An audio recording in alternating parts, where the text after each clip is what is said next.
काश सोना बनाने की तरकीब हाथ आ जाए। ये बात कोई नई नहीं, बल्कि आज से तकरीबन 2300 साल पहले कीमियागरों ने पहली बार ये सोचा था कि शीशे और तांबे से खालिस सोना बनाया जा सकता है। तब से अब तक ऐसे बेशुमार तजुर्बात होते रहे, लेकिन कोई भी सोना ना बना सका। फिर इंसान ने इल्म हासिल किया एटमों और उनकी साख्त का।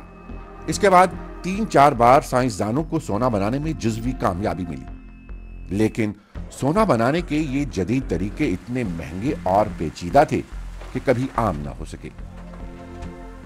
एक बार फिर दुनिया में लेबोरेटरी में सोना बनाने की कोशिश जारी है। वजह है सोने की बढ़ती हुई तलब और दुनिया में इसकी सोगड़ती हुई फराहमी। क्या लेबोरेटरी में बने हीरो की तरह जल्द ही लेबोरेटरी में बना सोना भी मार्केट में आ जाएगा और फिर ये कीमती धात सबके लिए काबिल रसाई हो जाएगी? अभी तो ये सब बस ख्वाब ही लगता है। फिलहाल बिलखसूस शादियों के मौसम से पहले तो पाकिस्तानियों को महंगा सोना ही खरीदना पड़ेगा। सोने की कीमतें हर रोज बढ़ती ही जा रही हैं।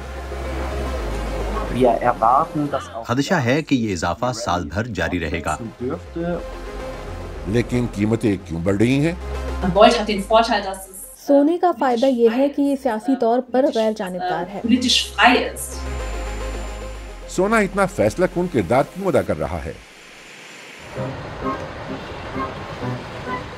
दुनिया भर की तरह जापान में भी छोटे और बड़े सरमायाकार सोना खरीद रहे हैं। अफराते ज़र के दौरान सोना नकदी से बेहतर कदर बरकरार रखता है। सोने की फ्राहमी महदूद है और मौजूदा बैनुल अक़वामी सूरत हाल में सोना रखना तवीलुल मुद्दती बुनियादों पर बेहतर है। सोने की कीमतों में इजाफे का ताल्लुक इस शख्स से है। अमेरिकी सदर डोनाल्ड ट्रंप की वजह से बड़े बैनुल अक़वामी सरमायाकार अमेरिकी डॉलर और अमेरिकी हुकूमती बॉन्ड्स पर बड़े पैमाने पर एतमाद खो रहे हैं। जब से डोनाल्ड ट्रंप ने अमेरिकी सदर का ओहदा संभाला है, हमने हालिया महीनों में अमेरिकी पॉलिसियों में बहुत गैर मुतवक्को उतार चढ़ाव देखा है। लेकिन अमेरिका की तौसीई मालियाती पॉलिसी के बायस माली खतरात को भी मद्देनजर रखना चाहिए। इसके अलावा मौजूदा खारजा पॉलिसी के मसाइल भी हैं।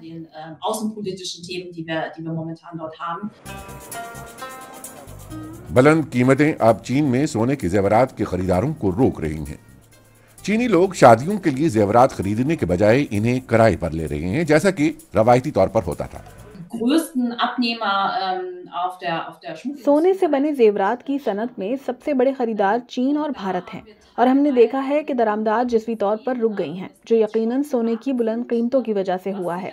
लेकिन हाल ही में हमने मामूली बहाली नोट की है, जैसा कि चीन की दरामदात में कुछ बेहतरी आई है, तो ऐसा लगता है कि सोने की बुलंद कीमतों को कुछ हद तक कबूल भी किया जाने लगा है।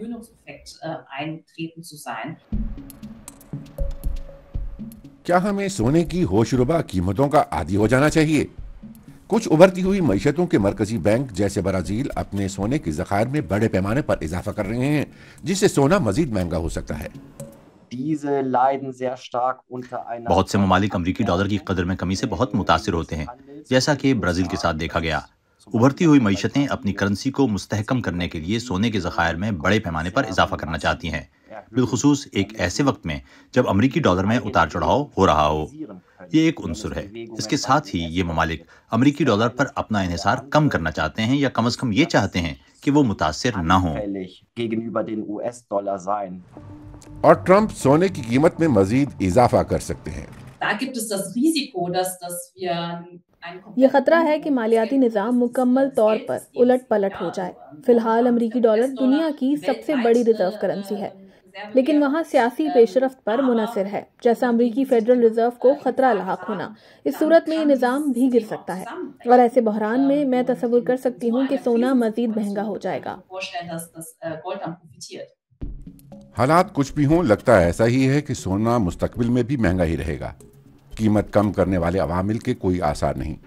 मिसाल के तौर पर बढ़ती हुई शरह सूद हुकूमती बॉन्ड्स को दोबारा सोने से ज्यादा पुरकशिश बना देगी, जबकि जुग्राफियाई सियासी अदम इस्तेहकाम का खात्मा भी अहम अंसर हो सकता है। इस तरह की बर्क रफ्तार महंगाई के बाद सोने की कीमत में आर्जी कमी हमेशा मुमकिन है, लेकिन जैसा कि हम देखते हैं मुस्बत अवामिल वाज़े तौर पर منفی عوامل پر غالب ہیں۔ سونا اس وقت اہمیت اختیار کرتا جا رہا ہے اور اس کی قیمت بھی بڑھے گی۔